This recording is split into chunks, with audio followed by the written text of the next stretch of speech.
بسم اللہ والصلاة والسلام علی رسول اللہ محمد وعلی آلہ واصحابہ وازواجہ اجمعین۔ السلام علیکم ورحمۃ اللہ وبرکاتہ۔ میرے محترم سامعین، بھائیوں اور بہنوں، آج کی مجلس ان کاموں میں سے ایک اور کام کو سمجھنے کے لیے ہے جن کاموں کے کرنے والوں کے بارے میں اللہ کے آخری نبی اور رسول محمد صلی اللہ علیہ وعلی آلہ وسلم نے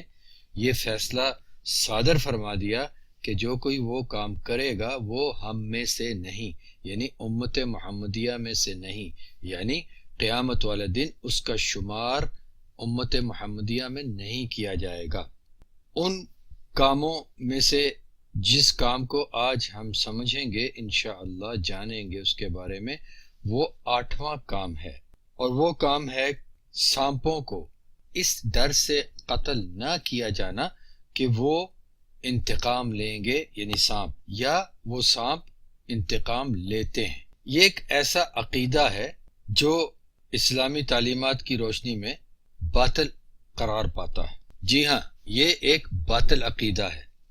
کہ اگر کسی سانپ کو قتل کر دیا جائے تو وہ سانپ یا اس کی روح یا اس کے رشتہ داروں میں سے، اس کے خاندان میں سے کوئی قتل کرنے والے کو، قاتل کو بھی نقصان پہنچا دیتا ہے اور انتقام لیتا ہے۔ یہ عقیدہ، پھر دہرا رہا ہوں کہ یہ عقیدہ ہمارے اسلامی تعلیمات کی روشنی میں ایک باطل عقیدہ قرار پاتا ہے۔ آئیے سنتے ہیں اور سمجھتے ہیں کہ کیسے۔ عبداللہ ابن مسعود رضی اللہ عنہ کا کہنا ہے کہ رسول اللہ علیہ السلام نے ارشاد فرمایا، اقتلوا الحیات کلہن فمن خاف ثأرہن فلیس منا۔ سب سانپوں کو قتل کرو، اور جو ان کے انتقام سے ڈرا، یعنی جس نے اس ڈر کی وجہ سے ان کو قتل نہ کیا کہ وہ انتقام لیتے ہیں، تو ایسا ڈرنے والا، ان کے یعنی سانپوں کے انتقام سے ڈرنے والا، تو وہ ہم میں سے نہیں۔ یہ حدیث شریف سنن ابی داؤد میں ہے، ابواب السلام کے باب نمبر 33 میں، باب 33، اور سنن النسائی کی کتاب الجہاد کے باب نمبر 48۔ امام البانی نے اس کو صحیح قرار دیا ہے، صحیح الجامع صغیر و زیادتہ میں سے حدیث نمبر 1149۔ اور دوسری حدیث شریف جو کہ عبداللہ ابن عباس رضی اللہ عنہما سے روایت ہے کہ رسول اللہ صلی اللہ علیہ وسلم نے ارشاد فرمایا، ما سالمنہن منذ حاربنہن ومن ترک شیئا منہن خیفتا فلیس منا۔ جب سے ہم نے ان کے ساتھ لڑائی شروع کی ہے، ان یعنی سانپوں کے ساتھ لڑائی شروع کی ہے، ہم نے انہیں سلامتی نہیں دی۔ جس نے ان کے انتقام کی وجہ سے، یعنی ان سانپوں کو ان کے انتقام کے ڈر کی وجہ سے قتل نہ کیا، تو وہ ہم میں سے نہیں۔ یہ حدیث شریف بھی سنن ابی داؤد کتاب الادب ابواب السلام میں ہے، اور امام ابو داؤد رحمہ اللہ کی اس روایت کو بھی امام البانی رحمہ اللہ نے صحیح قرار دیا ہے۔ اور ابو ہریرہ رضی اللہ عنہ سے روایت ہے کہ رسول اللہ علیہ السلام نے ارشاد فرمایا، ما سالمنہن منذ حاربنہن ومن ترک شیئا منہن خیفتا فلیس منا۔ جب سے ہم نے ان یعنی سانپوں کے ساتھ لڑائی شروع کی ہے، ہم نے انہیں سلامتی نہیں دی۔ جس نے ان کو یعنی سانپوں کو ان کے انتقام کے ڈر کی وجہ سے قتل نہ کیا، تو وہ ہم میں سے نہیں۔ یہ روایت تعلیقات الحسان علی صحیح ابن حبان میں سے ہے، کتاب الحظر والاباحہ کے باب نمبر 4 میں، اور سنن ابی داؤد میں بھی سابقہ حوالے کے مطابق ہی ہے، یعنی کتاب الادب ابواب السلام میں ہے۔ سنن ابی داؤد کی روایت کے بارے میں تو میں نے ابھی آپ کو بتایا کہ امام البانی رحمہ اللہ نے اسے صحیح قرار دیا ہے، حسن صحیح۔ اور یہ جو دوسری روایت ابو ہریرہ رضی اللہ تعالیٰ عنہ کی میں نے ابھی آپ کو سنائی، جو کہ صحیح ابن حبان میں ہے، اسے امام البانی رحمہ اللہ نے حسن اور گواہ کے طور پر صحیح کہا ہے، یعنی یہ ساری احادیث شریفہ صحیح ہیں۔ تو ہمیں ان احادیث شریفہ سے کیا سبق ملا؟ آئیے ان کی تشریح اور ان میں پائے جانے والے احکام بھی سنتے اور سمجھتے ہیں۔ رسول اللہ علیہ السلام کی ہر بات ان علیہ السلام کی امت کے لیے ایک سبق رکھتی ہے، اور خاص طور پر عقیدے کی اصلاح کے لیے خاص مفہوم رکھتی ہے۔ جی، اوپر بیان کی گئی دونوں احادیث شریفہ میں اور ان کی تینوں روایات میں رسول اللہ صلی اللہ علیہ وعلی آلہ وسلم نے ایک شرکیہ عقیدے کا انکار فرمایا ہے، اس کو رد کیا ہے، اور اس کو رد فرماتے ہوئے اپنی امت کے عقیدے کی درستگی کے لیے یہ ارشاد فرمایا ہے کہ فَمَنْ خَافَ ثَأْرَهُنَّ فَلَيْسَ مِنَّا، یعنی جو ان کے انتقام سے ڈرا، سانپوں کے انتقام سے ڈرا اور اس ڈر کی وجہ سے ان کو قتل نہ کیا تو وہ ہم میں سے نہیں۔ اور یہ ارشاد فرمایا وَمَنْ تَرَكَ قَتَلَ شَيْءٍ مِّنْهُنَّ خِيفَةً فَلَيْسَ مِنَّا، جس نے ان سانپوں کو ان کے انتقام کے ڈر کی وجہ سے قتل نہ کیا تو وہ ہم میں سے نہیں۔ اللہ کے آخری نبی اور رسول کریم محمد صلی اللہ علیہ وعلی آلہ وسلم نے اپنی امت کے عقیدے کی اصلاح اور مضبوطی کے لیے یہ وضاحتیں ارشاد فرمائی جو میں نے ابھی آپ کو سنائی، کیونکہ اس وقت کے عرب معاشرے میں بھی کئی دیگر معاشروں کی طرح یہ عقیدہ پایا جاتا تھا کہ سانپ کو مارنے سے اس سانپ کے رشتہ دار مارنے والے سے انتقام لیتے ہیں، اور اس عقیدے کی وجہ سے لوگ سانپوں کو مارنے سے ڈرتے تھے۔ اور یہ عقیدہ، یہ شرکیہ عقیدہ آج بھی ہے ہمارے معاشرے میں، اکثر زبانوں پر اور کتابوں میں اور نشر و اشاعت کے دیگر وسائل میں اس قسم کی کہانیاں ملتی ہیں جو اس عقیدے کی غماز ہوتی ہیں، اس عقیدے کی نشاندہی نہیں کر رہی ہوتی بلکہ اس عقیدے کو گویا کہ وہ پرموٹ کر رہی ہوتی ہیں۔ ولا حول ولا قوت الا باللہ۔ اللہ سبحانہ و تعالی ہم سب کو حق جاننے، اسے قبول کرنے اور اس پر عمل کرنے کی توفیق عطا فرمائے اور اسی پر ہمارا خاتمہ فرمائے۔ میرے محترم بھائی اور بہنوں، میں بات کو مختصر رکھنا چاہتا ہوں، لیکن کچھ مسائل ایسے ہیں جو ابھی سنائی گئی احادیث شریفہ میں سے ملتے ہیں، تو ان مسائل میں کے بارے میں مختصر طور پہ کچھ گزارش کرنا ضروری سمجھتا ہوں، کیونکہ وہ بھی بہت اہم مسائل میں سے ہیں۔ اور تفصیلات کے لیے میں یہی گزارش کروں گا کہ ان کو جاننے کے لیے آپ میری کتاب کا مطالعہ فرما لیجئے گا۔ ابھی جو احادیث شریفہ میں نے آپ کو سنائی ہیں، ان میں تو ہر قسم کے سانپوں کو قتل کرنے کا حکم ملتا ہے، لیکن کچھ دوسری احادیث مبارکہ میں دو قسم کے سانپوں کے لیے الگ حکم ملتا ہے، اور دو الگ الگ حکم ہونے کی وجہ سے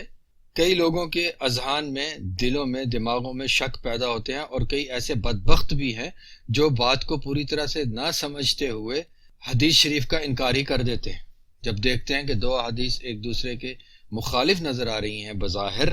تو وہ احادیث کا ہی انکار کر دیتے ہیں اور طرح طرح کے شک و شبہات کا خود بھی شکار ہوتے ہیں اور دوسرے مسلمانوں کو بھی احادیث شریفہ کے بارے میں شکوک کا شکار کرتے ہیں۔ تو ہمیشہ معاملہ اس طرح ہونا چاہیے کہ کسی بھی مسئلے کو سمجھنے کے لیے اس کے بارے میں آنے والے تمام تر احکامات کو اچھے طریقے سے سمجھا جائے، قرآن شریف کی آیات میں سے اور نبی کریم علیہ الصلوۃ والسلام کی سنت مبارکہ میں سے اس مسئلے کے بارے میں جو کچھ بھی ملتا ہے سبھی کچھ کو اچھے طریقے سے سمجھ کر اس مسئلے کو جاننا اور سمجھنا چاہیے، نہ کہ ایک یا دو روایات کو لے کر، ایک یا دو آیات کو لے کر اس مسئلے کے بارے میں کوئی حکم اختیار کر لیا جائے۔ لہذا ہم ان احادیث شریفہ کا بھی مطالعہ کر لیں جن میں کہ دو سانپوں کے بارے میں کچھ الگ قسم کا حکم دیا گیا۔ ان میں سے ایک تو یہ کہ ایک قسم کے سانپ کو مارنے سے منع کیا گیا۔ لہذا یہ بات یاد رکھنی چاہیے کہ ہر قسم کے سانپوں میں سے ایک قسم کے سانپوں کو نہیں مارا جائے گا۔ پہلے سنائی گئی دو احادیث جن کی 3 روایات آپ کو سنائی گئی، ان 2 احادیث شریفہ میں تو یہ فرمایا گیا کہ ہر قسم کے سانپوں کو مار دیا جائے، لیکن دیگر احادیث شریفہ میں سے اس حکم میں سے کوئی ایک قسم کے سانپوں کو مارنے سے روک دیا گیا۔ اور دوسرا معاملہ یہ ہے کہ ایک اور قسم کے سانپوں کو مارنے سے پہلے ان سانپوں کو تنبیہ کرنے کا حکم دیا گیا، یعنی ان سانپوں کو وارننگ دینے کا حکم دیا گیا، انہیں تنبیہ کرنے کا حکم دیا گیا ان کو مارنے سے پہلے۔ آئیے اب سمجھتے ہیں کہ کس قسم کے سانپوں کو مارنے کی ممانعت ہے۔ ایمان والوں کی والدہ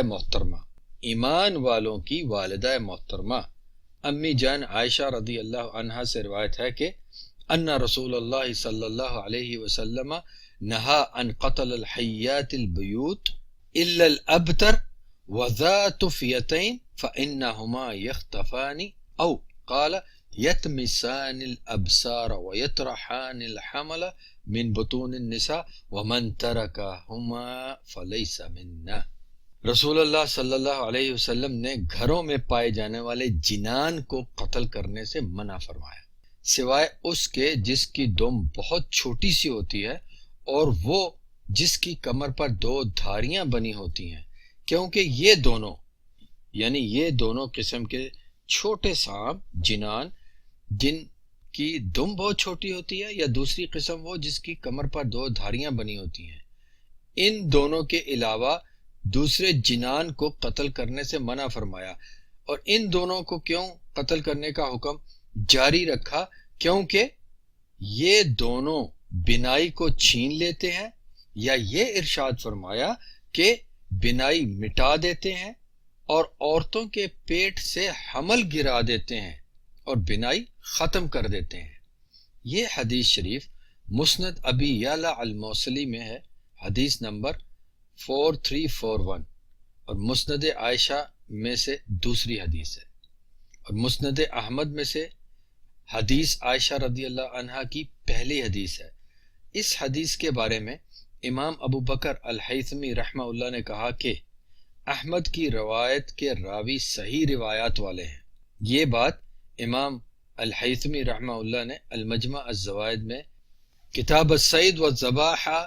کے باب نمبر 32 میں ارشاد فرمائی ہے۔ محترم سامعین، آگے چلنے سے پہلے میں ایک نقطے کی طرف آپ کی توجہ مبذول کروانا چاہتا ہوں کہ اس حدیث شریف میں نبی علیہ الصلوۃ والسلام نے ہمیں سانپوں کی ایک قسم کے بارے میں یہ خبر بھی دی کہ یہ ایسے سانپ ہیں جو کہ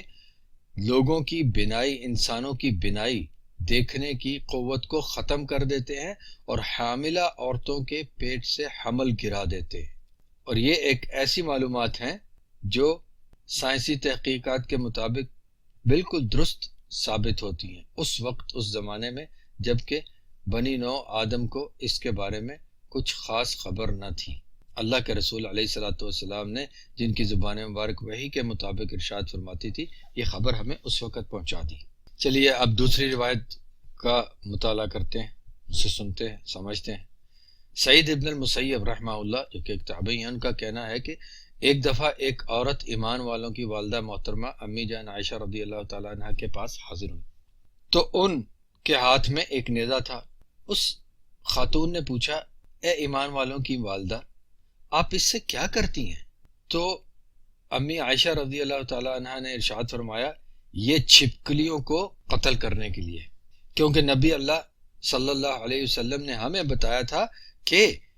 انہ لم یکن شیء الا یطفئ علی ابراہیم علیہ السلام الا هذه الدابہ فامرنا بقتلها ونہى عن قتل الجنان الا ذا طفیتین والابتر فانہما یطمسان البصر ویسقطان ما فی بطون النساء۔ ترجمہ یہ اس حدیث شریف کا کہ رسول اللہ علیہ الصلوۃ والسلام نے ہمیں بتایا کہ جب ابراہیم علیہ السلام کو آگ میں ڈالا گیا تو جائے وقوع کے قریب، یعنی اس آگ کے قریب زمین پر چلنے والا کوئی ایسا جانور نہ تھا جس نے آگ بجھانے کی کوشش نہ کی ہو سوائے چھپکلی کے۔ یہ ابراہیم علیہ السلام پر آگ کو تیز کرنے کے لیے پھونکتی رہی، لہذا رسول اللہ علیہ الصلوۃ والسلام نے اسے قتل کرنے کا حکم فرمایا اور ہمیں جنان کو قتل کرنے سے منع فرمایا، سوائے 2 دھاری والے جنان کے اور چھوٹی دم والے جنان کے۔ جنان کے بارے میں نے آپ کو بتایا کہ یہ چھوٹے سے سانپ کو کہا جاتا ہے، جو چھوٹا سا سانپ ہوتا ہے۔ مزید انشاءاللہ اس کی کچھ تفصیل میں آگے بیان کرتا ہوں انشاءاللہ۔ تو سوائے 2 دھاری والے جنان کے اور سوائے چھوٹی دم والے جنان کے، باقی سب ہی جنان یعنی چھوٹے سانپوں کو قتل کرنے سے منع فرمایا، وہ چھوٹے سانپ جو گھر میں دکھائی دے جائیں۔ اور ان 2 کو قتل کرنے کا حکم کیوں برقرار رکھا؟ یہ حدیث شریف میں ہی بتایا جا رہا ہے۔ اس لیے برقرار رکھا کہ کیونکہ یہ دونوں بینائی ختم کر دیتے ہیں اور جو کچھ عورتوں کے پیٹ میں ہوتا ہے وہ گرا دیتے ہیں۔ یہ روایت سنن النسائی میں سے ہے، کتاب الحج کے باب نمبر 85 میں سے، اور امام البانی رحمہ اللہ نے اسے صحیح قرار دیا ہے۔ اسی حکم اور اسی خبر کے بارے میں ایک اور روایت بھی ملتی ہے جو کہ عبداللہ ابن عمر رضی اللہ تعالیٰ عنہما سے روایت ہے، اور انہوں نے ابو لبابہ البدری رضی اللہ تعالیٰ عنہ سے روایت کی ہوئی ہے، اور یہ روایت صحیح بخاری کتاب بدء الخلق باب 15 میں ہے، صحیح مسلم کی کتاب قتل الحیات کے پہلے باب میں ہے، اور سنن ابی داؤد میں بھی ہے، جو کہ میری کتاب میں تفصیل کے ساتھ لکھی ہوئی ہے، اس کا مطالعہ وہاں کیا جا سکتا ہے۔ تو ان ابھی ذکر کی گئی احادیث شریفہ سے ہمیں یہ پتہ چل گیا کہ ہر قسم کے سانپوں کو مارنے کا عام حکم فرمایا گیا تھا، پھر اس حکم میں تبدیلی فرما کے اسے مقید فرما دیا گیا، اسے خاص کر دیا گیا۔ امام ابن حجر العسقلانی رحمہ اللہ نے اپنی بڑی معروف اور مشہور اور مقبول کتاب جو کہ صحیح بخاری کی شرح ہے اور اس کا نام فتح الباری ہے، اس میں لکھا کہ جنان، لفظ جنان جو کہ ابھی آپ نے حدیث میں سنا، اس کی تفصیل بتاتے ہوئے فرمایا کہ جان کی جمع ہے لفظ جنان، یہ لفظ جان کی جمع ہے، اور جان چھوٹے سے باریک ہلکے وزن والے سانپ کو کہتے ہیں، اور یہ بھی کہا جاتا ہے کہ جان وہ سانپ ہوتا ہے جو باریک اور سفید رنگ کا ہوتا ہے۔ امام الترمذی رحمہ اللہ نے امام ابن المبارک رحمہ اللہ کا یہ قول نقل کیا کہ جان وہ سانپ ہے جو چاندی کی طرح چمکدار رنگت والا ہوتا ہے اور اس کی چال سیدھی ہوتی ہے، یعنی وہ عام سانپوں کی طرح لچک لچک کے بل کھا کر نہیں چلتا، بلکہ سیدھی چال ہوتی ہے اس کی۔ تو مختصر طور پہ یہ ہوا کہ عام طور پر جنان سے مراد چھوٹے سانپ ہوتے ہیں، چھوٹے سانپ ہوتے ہیں۔ ابھی سنائی گئی احادیث میں سے ہمیں یہ پتہ چل گیا کہ جو جنان چھوٹے سانپ ہوتے ہیں گھروں میں جو دکھائی دے جائیں، ان کو مارنے سے منع کیا گیا سوائے دو قسم کے سانپوں میں سے۔ ایک تو وہ جو ابتر ہے، یعنی وہ سانپ جس کی دم چھوٹی سی ہوتی ہے اور عموماً اس کی رنگت نیلی سی ہوتی ہے، اور دوسرا وہ جسے کہا گیا ذی طفیتین، یعنی وہ سانپ جس کی پشت پر دو سفید یا سفیدی مائل دھاریاں ہوتی ہیں۔ گھروں میں دکھائی دینے والے پائے جانے والے چھوٹے سانپوں میں سے ان دو سانپوں کو بہرحال قتل کیے جانے کا حکم برقرار رکھا ہے، اور باقی قسم کے چھوٹے سانپوں کو قتل کرنے سے منع کر دیا گیا۔ اور ان دو چھوٹے سانپوں کو قتل کرنے کا حکم برقرار رکھنے کی وجہ بھی بیان فرما دی اللہ کے رسول علیہ الصلوۃ والسلام نے، دو وجوہات،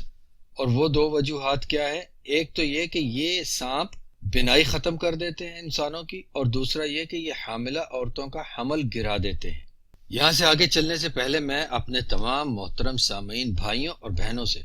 خصوصی گزارش کروں گا کہ وہ میری کتاب میں اس موضوع، اس معاملے کو، یعنی ان دو قسم کے سانپوں کی طرف سے انسانوں کی بینائی ختم کر دینا اور حاملہ عورتوں کے حمل گرا دینا، اللہ کے رسول علیہ الصلوۃ والسلام کی جانب سے دی گئی ان دو خبروں کی حقانیت کی گواہیوں کو جاننے کے لیے آپ میری کتاب کا مطالعہ ضرور فرمائیے، تاکہ آپ کے دل اور دماغ میں اللہ کے رسول علیہ الصلوۃ والسلام کی احادیث شریفہ پر ایمان اور یقین مزید پختہ ہو جائے، اور آپ اور ہم سب ہی ان لوگوں کی شر سے محفوظ رہ سکیں جو لوگ اپنی ناقص اور جہالت زدہ عقلوں کے مطابق اللہ کے رسول علیہ الصلوۃ والسلام کے احکامات اور ارشادات اور سنت مبارکہ کو سمجھنے کی کوشش کرتے ہیں، اور اپنی اس ناقص عقل میں علمیت کا رنگ بھرنے کے لیے رسول اللہ علیہ الصلوۃ والسلام کی احادیث شریفہ کو اور ان کی عملی سنت مبارکہ کو جدید سائنسی علوم کی معلومات کے مطابق پرکھنے کی کوشش کرتے ہیں، اور اگر اپنی جہالت کی وجہ سے ایسی کوئی معلومات حاصل نہ کر سکیں جو کہ ان کے سامنے رسول اللہ علیہ الصلوۃ والسلام کی کسی حدیث یا کسی عملی سنت مبارکہ کو سائنسی معلومات کی موافقت دلا سکے،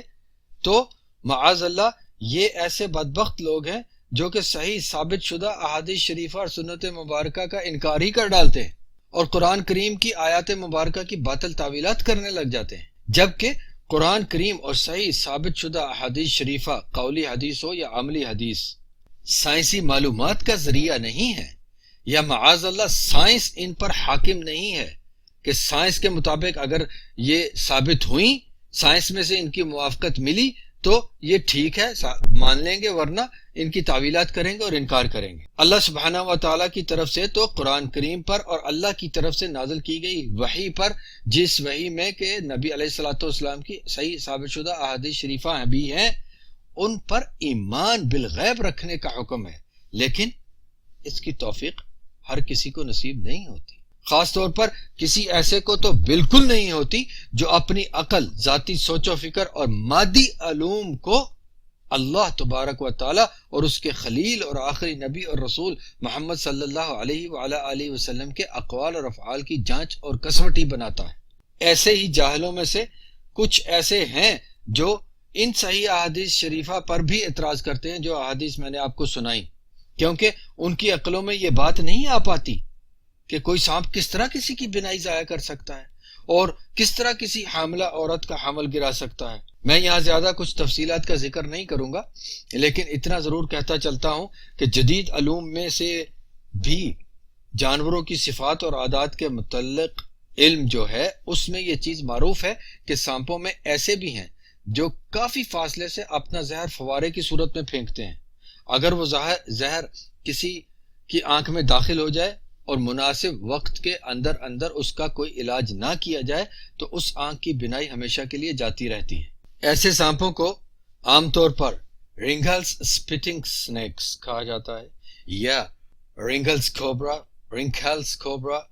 سپٹنگ سنیکس، ان ناموں کے ساتھ آپ ان کو بڑے آسانی سے ان کے بارے میں معلومات حاصل کر سکتے ہیں۔ اور مزید معلومات کے لیے، مزید تفصیلی معلومات کے لیے اور مزید معلومات تک پہنچنے کے روابط جاننے کے لیے، لنکس جاننے کے لیے پھر گزارش کروں گا کہ آپ میری کتاب کا مطالعہ ضرور فرمائیے، اس میں آپ کو مزید معلومات ملیں گی، سائنسی تحقیقات کی روشنی میں بھی، اور ہمارے عظیم القدر گزرے ہوئے ائمہ کرام میں سے ایک بہت ہی عظیم امام ربانی امام ابن القیم الجوزیہ رحمہ اللہ کی طرف سے پیش کردہ ایک بہت شاندار شرح بھی اس میں ذکر ہے، تو آپ صاحبان ضرور اس کا مطالعہ فرمائیے، انشاءاللہ بہت فائدے کا سبب رہے گا۔ اب ہم آخر میں یہ سمجھتے ہوئے اپنی بات کو انشاءاللہ ختم کریں گے، اپنی مجلس کو ختم کریں گے کہ کن سانپوں کو، کس قسم کے سانپوں کو مارنے سے پہلے، قتل کرنے سے پہلے انہیں وارننگ دی جائے گی، انہیں تنبیہ کی جائے گی۔ عبداللہ ابن عمر رضی اللہ تعالی عنہما کا کہنا ہے کہ ایک دفعہ میں ایک سانپ کو قتل کرنے کی کوشش میں تھا کہ ابو لبابہ نے مجھے ایسا کرنے سے منع کر دیا، تو میں نے کہا کہ رسول اللہ علیہ الصلوۃ والسلام نے تو سانپوں کو قتل کرنے کا حکم فرمایا ہے۔ تو ابو لبابہ رضی اللہ عنہ نے کہا انہ نہا بعد ذلک عن ذوات البیوت وہی العوامر، رسول اللہ علیہ الصلوۃ والسلام نے بعد میں، یعنی تمام سانپوں کو مارنے کے حکم کے بعد میں، گھروں میں رہنے والے عوامر یعنی سانپوں کی شکل میں انسانوں کے گھروں میں رہنے والے جنوں کو قتل کرنے سے منع فرما دیا تھا۔ صحیح البخاری کتاب بدء الخلق باب نمبر 14 میں ہے یہ حدیث، اور یہ وہی حدیث ہے جس کا ذکر میں نے اوپر کیا کہ تیسری روایت جو عبداللہ ابن عمر نے ابو لبابہ کے ذریعے کی ہوئی ہے۔ اب یہ وہ حدیث آپ کے سامنے میں نے بیان کر دی ہے۔ اس حدیث میں سے ہمیں ایک اور اضافی فائدہ بھی ملتا ہے، ایک اور چیز کا، معاملے کا اظہار بھی ہوتا ہے اس میں، وہ یہ کہ ہر صحابی رضی اللہ عنہ کو رسول اللہ علیہ الصلوۃ والسلام کی ہر بات کا پتہ نہیں ہوا کرتا تھا۔ جو کچھ اس صحابی نے خود سے نہ سنا اس کے بارے میں تب ہی وہ صحابی رضی اللہ عنہ جانتا تھا جب اسے اپنے کسی دوسرے صحابی بھائی رضی اللہ عنہ سے کوئی خبر ملتی تھی۔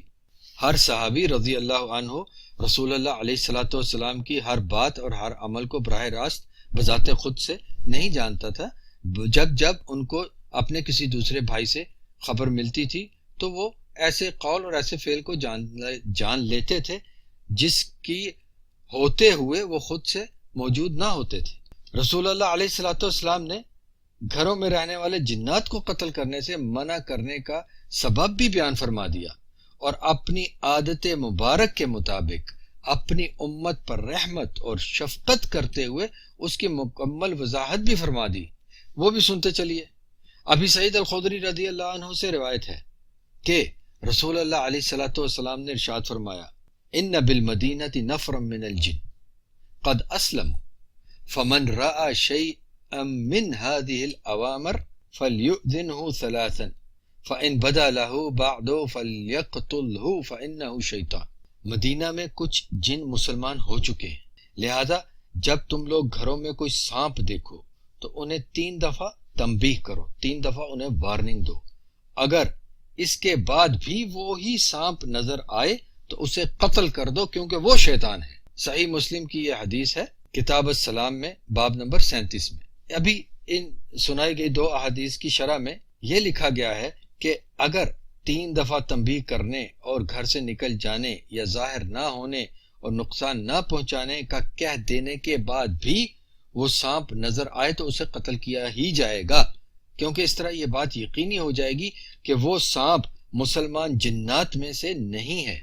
مسلمان جنوں میں سے نہیں ہے، لہذا اس کو قتل کرنا حرام نہیں۔ ان احادیث شریفہ میں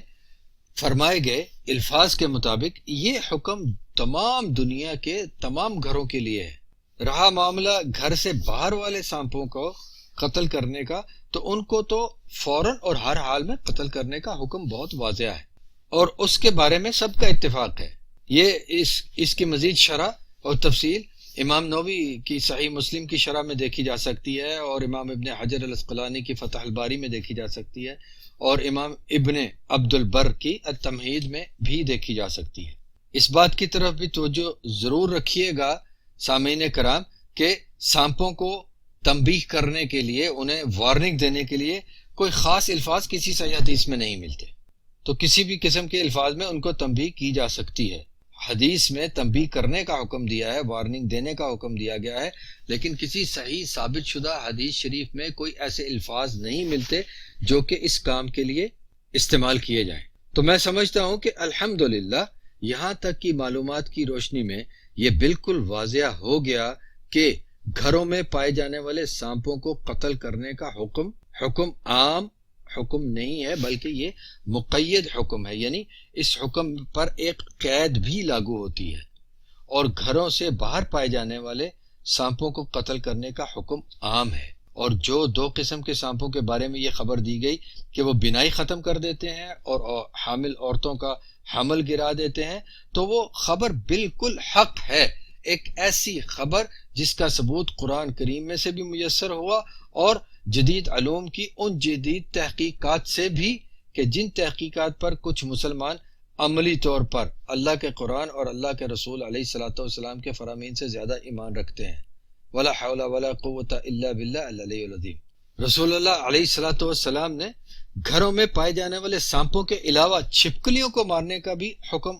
دے رکھا ہے، جس کا ذکر ابھی بیان کردہ احادیث شریفہ میں سے ایک حدیث جو کہ عائشہ رضی اللہ تعالی عنہا کی طرف سے